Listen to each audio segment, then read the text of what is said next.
Hello everyone, this is Danny Singh from Mars Academy. Today I am going to teach you very interesting thing about English language जो ना ही केवल आपकी English speaking को अच्छा कर सकते हैं बल्कि आपको कोई भी इंडिया में जो भी एग्जाम कंडक्ट होते हैं वो पास आउट करवा सकती है। अब इस वीडियो में ऐसा क्या होने वाला है जो कि आपको इतना सब कुछ दे सकता है, तो प्लीज आपको ये पूरी की पूरी वीडियो एंड तक देखनी पड़ेगी क्योंकि ये वीडियो देखने के बाद मैं कह रहा हूं आपकी 99% मींस जो प्रॉब्लम है वो सॉल्व हो जाएगी। So let's get started. So सबसे पहले जो मैंने पॉइंट लिखा है उसके अंदर आता है वर्ब। क्या आता है? वर्ब। तो हमें ना वर्ब को समझना पड़ेगा कि वर्ब हमारी कितनी तरह की होती है। देखो बेसिकली मैं आपको समझाता हूं क्योंकि इस वीडियो के अंदर मैं आपको कुछ पढ़ाने नहीं वाला हूं, बस मैं बताने वाला हूं कि क्या क्या चीजें इंग्लिश के अंदर इंपॉर्टेंट होती है। तो सबसे पहले होती है वर्ब। वर्ब क्या हो गया? वर्ब मान लो मेन वर्ब कौन सी होती है, हेल्पिंग वर्ब कौन सी होती है, base form of the verb कौन सी होती है और हमें कैसे पता चलता है, इसके बारे में हमें सबसे पहले सीखना पड़ेगा, तब जाके हम इंग्लिश को थोड़ा बहुत अंडरस्टैंड कर सकते हैं। तो हमें वर्ब को समझना पड़ेगा। नेक्स्ट पर आते हैं हम टेंसेस, जो कि बैकबोन होती है इंग्लिश लैंग्वेज की। क्या होती है? बैकबोन। आपको टेंसेस को समझना पड़ेगा, ना कि आपको रटना पड़ेगा, क्योंकि इंग्लिश लैंग्वेज में रटना नहीं चलता, कॉन्सेप्ट को समझना चलता है। क्या चलता है? कॉन्सेप्ट को समझना। वो भी मैं आपको आगे की वीडियोस में सिखा सकता हूं अगर आप सीखना चाहें तो, लेकिन पहले आपको इस वीडियो को शेयर करना पड़ेगा, लाइक करना पड़ेगा और कमेंट करना पड़ेगा। तो टेंसेस क्या होते हैं? बैकबोन। हमें टेंसेस को सीखना पड़ेगा कोई भी एग्जाम आप क्रैक करना चाहते हैं। अब हम आगे बढ़ते हैं। Passive voice. क्या? Passive voice. अब अगर आपको टेंसेस आते हैं ना तभी आप पैसिव वॉइस भी सॉल्व कर सकते हो, और पैसिव वॉइस हर एग्जाम में आते हैं, चाहे आप 10th में ले लो, 11th में, 12th में, या कोई गवर्नमेंट जॉब का एग्जाम ले लो, उसके अंदर पैसिव वॉइस पूछे जाते हैं। और लोगों को पैसिव वॉइस बनाने बहुत ही मुश्किल लगते हैं, लेकिन ये बहुत ही आसान है। अगर आप सीखना चाहेंगे तो आपको जरूर सिखाएंगे। तो फर्स्ट हमारी होती है वर्ब, सेकंड टेंसेस, थर्ड पर हमने दे दिया आपको पैसिव वॉइस जो कि बहुत इंपॉर्टेंट होती है। और भाई नरेशन, इसको कुछ लोग बोलते हैं डायरेक्ट इनडायरेक्ट भी बोलते हैं। इसके अंदर एक होता है रिपोर्टेड वर्ब और एक होता है रिपोर्टेड स्पीच। लोगों को ना ये बहुत ज्यादा कंफ्यूजन फुल लगता है, बिल्कुल कि भाई समझ ही नहीं आता, सीखने के बाद भी ना उसको सोल्व नहीं कर पाते बहुत सारे लोग। तो क्यों? क्योंकि ना वो रट लेते हैं, और रटना इंग्लिश में बिल्कुल भी नहीं चलता भाई, कॉन्सेप्ट चलते हैं। कॉन्सेप्ट आपको समझना पड़ेगा। अब हम आगे बढ़ते हैं। Question tag. क्या? Question tag. क्वेश्चन टैग भी हमारे बहुत ही ज्यादा इंपॉर्टेंट होते हैं, बहुत सारे एग्जाम में पूछे जाते हैं और इंग्लिश स्पीकिंग में भी काम आते हैं। जैसे कि देखो मैंने बोला यार आज ना बारिश का मौसम हो रहा है ना, तो ये जो हम एक वर्ड यूज करा ना मैंने, है ना, तो यही क्वेश्चन टैग होता है। क्या होता है? Question tag. और इंग्लिश में क्वेश्चन टैग बनाते कैसे? ये भी बहुत इजी है। क्या है? बहुत इजी। तो हमें इंग्लिश में क्वेश्चन टैग भी आने चाहिए। Subject verb agreement. Subject verb agreement. भाई सब्जेक्ट वर्ब एग्रीमेंट में क्या होता है कि ना अगर हमारा सिंगुलर सब्जेक्ट है तो हमें सिंगुलर वर्ब लगानी है, प्लूरल सब्जेक्ट है तो हमें प्लूरल वर्ब लगानी है। तो ये सारी चीजों को अंडरस्टैंड करना ही सब्जेक्ट वर्ब एग्रीमेंट होता है, और ये भी बहुत आसान है। ठीक है। अब हम 7वें नंबर पे आते हैं, कंडीशनल सेंटेंसेस। इंग्लिश स्पीकिंग आप कर रहे हो और आपने कंडीशनल सेंटेंसेस नहीं सीखे तो भाई आपने क्या सीखा? ठीक है। कंडीशनल सेंटेंसेस क्या होते हैं? कंडीशनल सेंटेंसेस वो होते हैं जिसके अंदर ना कंडीशन होती है। जैसे कि मैंने बोला भाई देखो अगर तुम मुझे ना बर्गर खिलाओगे ना तो मैं तुम्हें पिज्जा दूंगा, तो कंडीशन क्या होगी कि पहले बर्गर खिलाना पड़ेगा फिर आपको पिज्जा मिलेगा। तो ये हो गया कंडीशनल सेंटेंस हमारा। मैंने आपको एक छोटा सा एग्जांपल दिया। क्या दिया? एग्जांपल। और अब जल्दी से पसंद आ रही है वीडियो तो इसे शेयर भी करें साथ साथ, ना कि खुद देखें, क्योंकि शेयरिंग इज अ पावर। ठीक है। अब हम आगे बढ़ते हैं। 8वें नंबर पे हम आते हैं वर्ब। दोबारा सा वर्ब आ गया। क्या आ गया? वर्ब। वर्ब को एडवांस लेवल पे भी हम सीखेंगे, ठीक है, ना कि खाली बेसिक लेवल पे, एडवांस। अब यहां पर लिखा है verb as a noun and gerund. Verb as a noun and gerund. कभी कभार क्या होता है जो हमारी वर्ब होती है ना वो नाउन हो जाती है और कभी कभार जेरेंड हो जाती है। अब नाउन में क्या हो गया, जेरेंड क्या हो गया, आईएनजी फॉर्म में हो जाता है। क्या हो जाता है? वर्ब को हम आईएनजी फॉर्म कर देते हैं और उसे जेरेंड बना देते हैं। क्या बना देते हैं? जेरेंड। ये भी बहुत लोगों के लिए कंफ्यूजन मींस क्रिएट कर देता है कि भाई हमें तो समझ ही नहीं आता जेरेंड क्या होते हैं, ठीक है, और वर्ब को ही नाउन कैसे बना देते हैं हमें नहीं आता। तो अगर आपको सीखना है तो आगे की वीडियो अगर आप देखना चाहते हो तो प्लीज इसको शेयर करते रहे साथ साथ। अब हम आगे बढ़ते हैं। इंफिनिटिव। अब इंफिनिटिव वर्ब क्या होती है? भाई ये भी वर्ब होती है, ठीक है। कभी कभार क्या होता है हमारे सेंटेंस एक ही होता है, उसके अंदर दो दो वर्ब हम यूज कर देते हैं। क्या यूज कर देते हैं? दो दो वर्ब यूज कर देते हैं। वो जो टू लगा देते हो ना और उसके बाद एक और वर्ब यूज कर देते हो, वो ही होती है हमारी इंफिनिटिव वर्ब। ठीक है। जो लोगों को पता नहीं होता मैंने शॉर्टकट में आपको बता दिया है। ठीक है।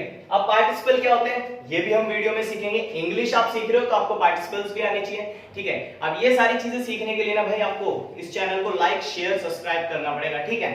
अब हम आगे बढ़ते हैं, इन्वर्जन। अब हमें इन्वर्जन भी सीखना पड़ेगा। अब मैं आपको छोटा सा ना एक छोटा सा एग्जांपल दे देता हूं उसका इन्वर्जन क्या होता है। कभी कभार क्या होता है, जो सब्जेक्ट होता है ना उसकी जगह मीन्स हमारी आ जाती है एडवर्ब आ जाती है, कभी कभार वर्ब आ जाती है और वर्ब की जगह सब्जेक्ट आ जाता है। इसी को हम इन्वर्जन कहते हैं। क्या कहते हैं? इसी को हम इन्वर्जन कहते हैं कि भाई वर्ब की जगह सब्जेक्ट आ जाता है और सब्जेक्ट की जगह वर्ब आ जाती है और कभी कभार एडवर्ब की जगह ऑब्जेक्ट, ऐसे कुछ भी हम उल्टा सीधा कर देते हैं, वही हमारा इन्वर्जन हो जाता है। क्या हो जाता है? इन्वर्जन। अब हमारा 13 टॉपिक है मूड। क्या होता है? मूड। इंग्लिश में ना मूड हमारे कई तरह के होते हैं। अब कई प्रकार के मूड होते हैं, वैसे 3 टाइप्स है, लेकिन अगर आपको सीखने ये क्या चीज होती है भाई इंग्लिश के अंदर मूड क्या होता है, पता कैसे लगाएं, तो वो भी हम बता सकते हैं आपको। तो अब आपको पता चल रहा होगा भाई इंग्लिश के अंदर ये सारी चीजें होती है और हमारे टीचर ने तो हमें बस टेंसेस सिखाए और थोड़ी बहुत वर्ब सिखाई, आना जाना खाना पीना, लेकिन ये तो बता रहे हैं वर्ब भी 3 तरह की होती है, ऐसी होती है वैसी होती है।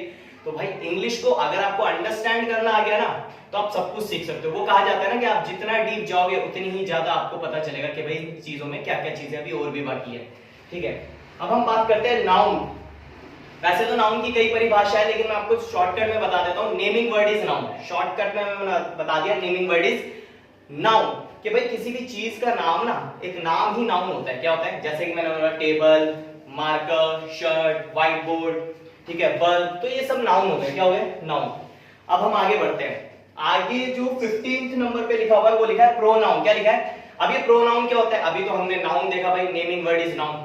तो नाउन की रिप्लेसमेंट को ही प्रोनाउन कहते हैं। नाउन की रिप्लेसमेंट को ही प्रोनाउन कहते हैं कि भाई एक ही सेंटेंस है, उसमें बार बार एक ही नाम यूज करके राहुल राहुल राहुल, रोहित रोहित रोहित, ये ना यूज करते हो हमने उसकी जगह ही लगा दिया, और कोई लड़की है उसके नाम की जगह हमने शी लगा दिया, तो यही हमारे क्या हो जाते हैं? प्रोनाउन। क्या हो जाते हैं? प्रोनाउन। और खाली इतना ही नहीं होता, बहुत बड़े लेवल का होता है, तो वो सीखने के लिए आपको शेयर करनी पड़ेगी वीडियो को, ठीक है, अगर आप कुछ भी चीजें सीख रहे हो। अब हम आगे बढ़ते हैं 16 एडजेक्टिव। क्या? एडजेक्टिव। एडजेक्टिव क्या होते हैं? ये ना किसी भी नाउन और प्रोनाउन की विशेषता को बताते हैं, यानी क्वालिटी बताते हैं। क्या बताते हैं? क्वालिटी। जैसे मैंने बोला यू आर अ बॉय, अब कोई और भी हो सकता है, लेकिन मैंने बोला you are a good boy, तो ये जो गुड लग गया ये क्या है? इस नाउन की विशेषता को बता रहे हैं, तो ये क्या हो गया? एडजेक्टिव हो गया। क्या हो गया? एडजेक्टिव। तो हम आगे बढ़ते हैं, ठीक है, शॉर्ट में मैं बता रहा हूं, लेकिन आज की वीडियो में मैं आपको कुछ पढ़ा नहीं रहा, बस मैं आपको वो टॉपिक्स बता रहा हूं जो कि आपको इंग्लिश सीखने के दौरान बहुत ही जरूरी है, सीखने ही चाहिए आपको। और अगर आप कहीं भी इंग्लिश सीख रहे हैं तो अपने टीचर्स को बोले कि ये सारी चीजें हमें सिखाएं, ठीक है।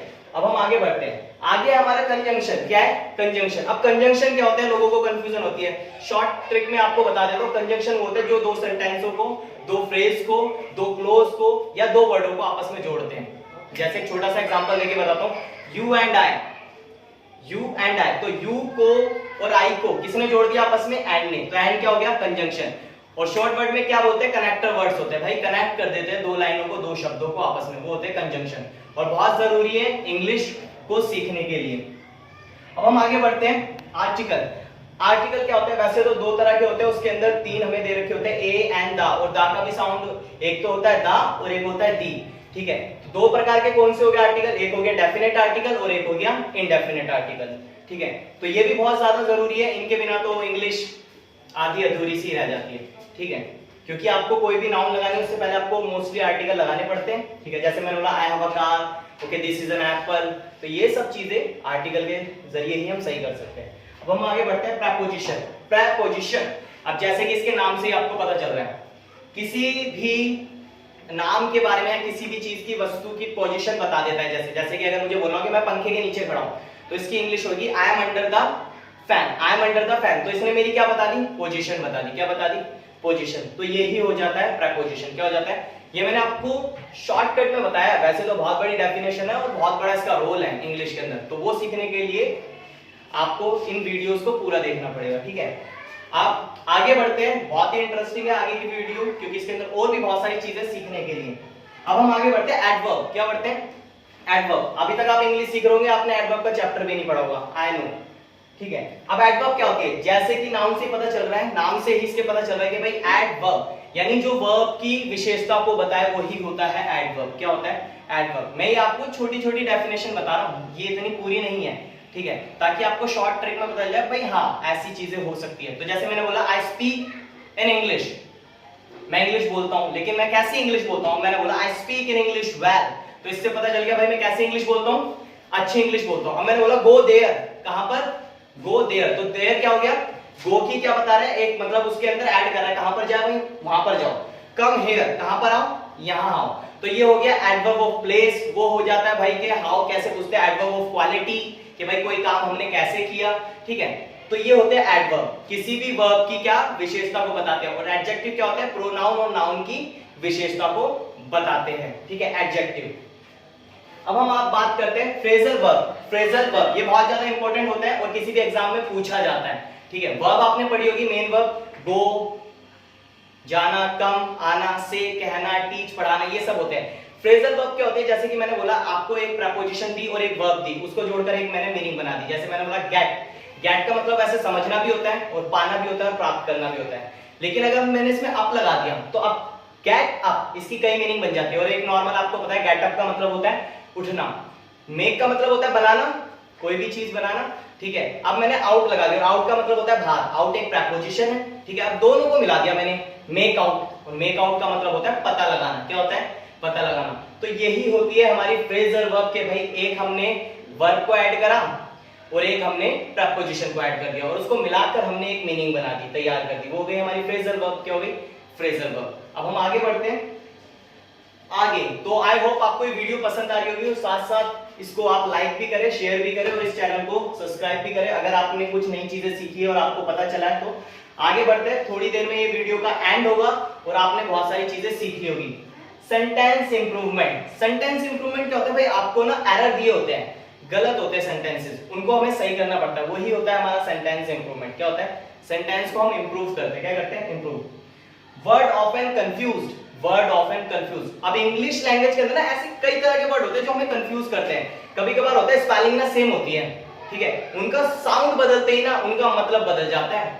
इन वर्डों से हम कंफ्यूज हो जाते हैं, इनको सीखना पड़ता है और लर्न करना पड़ता है, प्रैक्टिस करनी पड़ती है। जैसे कि मैं आपको एक छोटा सा एग्जांपल देता हूं, आपने सुना होगा TEAR, अगर मैं इसको टीयर बोलूंगा तो ये हो गए आंसू, ठीक है। अगर मैं इसको बोलूंगा टेयर, यही स्पेलिंग रहेगी लेकिन मैंने साउंड बदल दिया, टेयर, तो ये हो गया फाड़ना। देखा, इन चीजों की वजह से आप कंफ्यूज हो जाते हो, लेकिन इसके लिए आपको क्या करनी पड़ेगी? प्रैक्टिस करनी पड़ेगी, because practice makes a man better. Okay, अब हम आगे बढ़ते हैं। अभी लिखा है वोकैब्स। क्या लिखा है? वोकैब्स। अब भाई आप इंग्लिश सीख रहे हो तो आपको वोकैबुलरीज तो सीखनी पड़ेगी, हर एग्जाम में पूछी जाती है क्योंकि उनके सिनोनिम्स आते हैं, एंटोनिम्स आते हैं, तो आपको वोकैबुलरी सीखना बहुत जरूरी है। तो सिनोनिम्स और एंटोनिम्स। सिनोनिम्स का मतलब होता है पर्यायवाची, कि भाई एक ही शब्द है उससे मिलते जुलते कितने वर्ड हो जाते हैं, ठीक है। जैसे मैंने एक वर्ड ले लिया शांति, तो शांति से रिलेटेड उसका पर्यायवाची अमन हो गया हिंदी में, ठीक है। तो ये सारी चीजें हैं। अब हम आगे बढ़ते हैं एंटोनिम्स। एंटोनिम्स का मतलब होता है विलोम शब्द। क्या होता है विलोम शब्द? जैसे रात दिन, सुबह शाम, ऊपर नीचे, ये होता है एंटोनिम्स। क्या होते हैं? एंटोनिम्स। तो आपको ये भी आने चाहिए, ठीक है। अब एंड में मैं इस वीडियो को फिनिश करता हूं और लास्ट का हमारा टॉपिक है स्पेलिंग्स, जो आपको पता ही है बहुत ज्यादा इंपॉर्टेंट है। सब कुछ हम सीख जाते हैं, हमारी स्पेलिंग्स गलत हो जाती है, तो स्पेलिंग्स की हमें प्रैक्टिस करनी पड़ेगी और इसकी ट्रिक्स भी होती है कि स्पेलिंग्स को हम कैसे सही कर सकते हैं। अगर आपको ये वीडियो पसंद आई है और इसमें से आप बहुत सारी चीजें हमारे चैनल पे सीखना चाहते हैं और या हमसे सीखना चाहते हैं, तो please contact us and learn from this video. I hope आपको पसंद आ गई होगी, ठीक है। तो इस चैनल को प्लीज लाइक करें और सभी के साथ शेयर करें, सब्सक्राइब करें, first time on YouTube. Thanks for watching this video.